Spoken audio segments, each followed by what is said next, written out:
второто вклучување на лица место ќе го посветиме на меѓународниот ден на лицата со ретки болести или 28 февруари, односно овој ден се одбележува денес. По повод овој ден се одржуваат разни активности во овој месец со цел да се подигне свеста во самото општество за сите оние предизвици со кои се соочуваат лицата кои имаат ретка болест. Токму на оваа важна тема која на засега сите нас, не само овие лица, ова утро заедно со мене Весна Алексовска. Добро утро и драго ми е што сте дел од нашата утренска.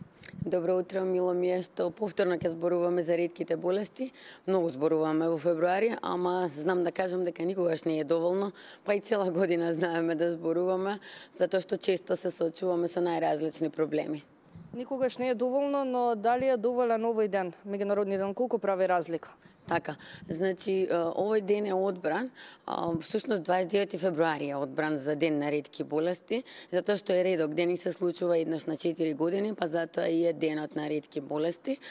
Кога го немаме 29 се одбележува на 28 февруари. Тоа е започнато уште 2009 година од страна на Европа, од страна на организацијата Eurordis, но ние во Македонија за прв пат го одбележавме во 2012 година, кога бевме многу малку луѓе, може би бевме 2-3 пациенти и еден доктор кој ни се приклучи. Денес кога ги правиме на станите со текот на годините се собираат и по 100 луѓе и повеќе и во различни градови, а и многу училишта се вклучуваат, што навистина ни е драго, затоа што тоа е еден важен дел во тргање на стигматизацијата и маргинализацијата на пациентите со ретки болести, особено кога се работи за деца. Еден ден никогаш не е доволен, нормално, затоа ние и цел месец си го земаме, па цел месец сме прилично зафатени зборувајќи за семејствата со ретки болести, затоа што нашата цел е да имаме поквалитетен и подобар живот. А тоа може да се направи само доколку институциите соработуваат меѓусебно и соработуваат со нас, со цел заедно да направиме еден подобар систем за овие пациенти да не мора да се измачуваат ни здравствениот и социјалниот систем во нашата држава. Што значи квалитетен живот и со какви предизвици се соочуваат овие лица во општеството, при работното место, при диагностицирање на самата ретка болест? Така, значи основниот проблем во нашата држава е дека немаме систем, односно немаме стратегија за ретки болести. Се обидуваме уште од 2014 година да направиме стратегија, мислам направена но се обидуваме да биде усвоена од страна на владата и да се има одговорни лица и буџет за да може со стратегија системски да се решаваат проблемите, затоа што од години назад 15 работите се решаваат ад хок, нели? Се случува проблем, го решаваме, се случува, го решаваме. Има проблеми кои се повторуваат цело време, како што е доцнењето на тендерските постапки. Секоја година доцни тендерската постапка, доцнат лековите, пациентите се соочуваат со недостаток на лекови, кога нема лекови, состојбата прогресира, има пациенти кои се диагностицираат откако тендерот е отворен, па тие не можат да добијат лек, мора да го чекаат наредниот тендер во наредната година, со тоа состојбата може да им прогресира во друга фаза, каде што не им делува лекот, може некој да почине за жал, што се случило, а имаме и луѓе што се одселуваат од државата со цел да добијат нега и терапија на друго место, каде што се осеќаат побезбедно и каде што знаат дека ќе имаат подобар живот без да талкаат низ различните административни процедури. Од друга страна, за многу мал дел има лекови, за другиот дел се потребни соодветни социјални услуги, но бидејќи нема дефиниција во Министерство за здравство во Законот за здравствена заштита за ретки болести, не може да се воведе дефиниција во труд и социјална политика и со тоа пациентите со ретки болести единствениот начин да добијат некакви услуги и некаква помош од страна на труд и социјална политика е да бидат со посебни потреби, односно со некакви дисфункционалности, со цел да добијат соодветната помош која им е потребна.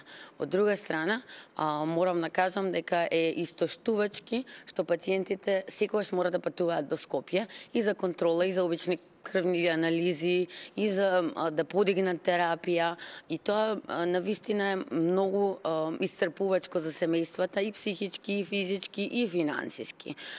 Не можат едноставно на тој начин цело време да се одвива работата. И ова не се случува само кај ретките, туку и кај хроничните болести. И сметаме дека Министерството за здравство треба навистина да си направи стратегија за градење на капацитетите на регионални болници, на семејна и општа медицина, односно на матичните лекари, со цел да се растовари Универзитетски клинички центар и пациентите да можат да ги добијат соодветните здравствени услуги во местото на живење. Тоа навистина нема да биде тешко. Ако може да се направи за диабетес со центрите за диабетес, може да се направи и за другите хронични и ретки болести, со цел семејствата да се чувствуваат побезбедно и полесен да им биде животот. При самиот крај, со оглед дека на тоа дека немаме многу време, сакам да напоменеме и за кампањата која најавивте дека ќе ја спроведете, кампања за навремено диагностицирање и регистрација на овие лица. Точно, да. Еден од проблемите кои го забележавме е токму диагнозата која не е лесно да се добие. Некои пациенти чекаат и по 10-20 години за да добијат точна диагноза, но сметаме дека е важно да се работи на примарно здравствено ниво, затоа и подпишавме меморандум на соработка со Сдружение за општа семејна медицина и мислиме дека на еден ваков начин, со директно инволвирање на матичните лекари, со директен разговор и посветување на повеќе внимание на симптомите кои нели ги дефинираат ретките болести, ќе можеме да стигнеме до порана диагноза. Има пациенти кои ја носат болеста од раѓање, а се диагностицираат во својата 40, 50, па и 60 година, што значи дека тие страдале полека и полека, имале различни проблеми кои се припишувале на други болести и на други проблеми во нивниот секојдневен живот, а не се диагностицирале соодветно. Мислам дека примарното здравство е навистина столбот кој ни е потребен за да можеме повеќе да им помогнеме не само на ретките болести, туку на сите граѓани за сите здравствени проблеми. Ви благодарам многу за одвоеното време. Ви благодарам и на вас. Тоа беше мојата гостинка Весна Алексовска од Сдруженијето Живот со предизвици и секако говоревме на една важна тема, односно меѓународниот ден на лицата со ретки болести и секако апел за да се подобри квалитетот на нивниот живот.